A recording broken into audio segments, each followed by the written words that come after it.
జీతాలకు సంబంధించి ఎవరికి ఎంత జీతాలు ఇవ్వాలన్నది 8th పే కమిషన్కి సంబంధించి టోటల్గా చేసిన సూచనలు.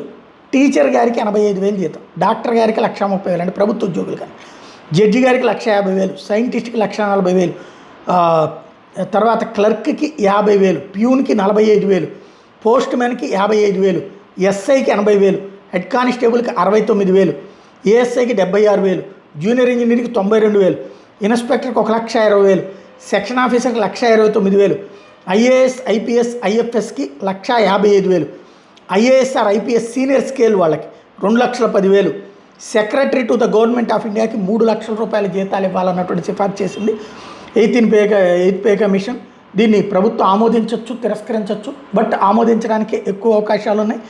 ప్రభుత్వపు ఆలోచనల్ని అమలు చేయడంలో భాగంగానే ఈ ప్రతిపాదనలు ఇచ్చి ఉండొచ్చు అన్నటువంటిది భావిస్తూ ఉన్నారు.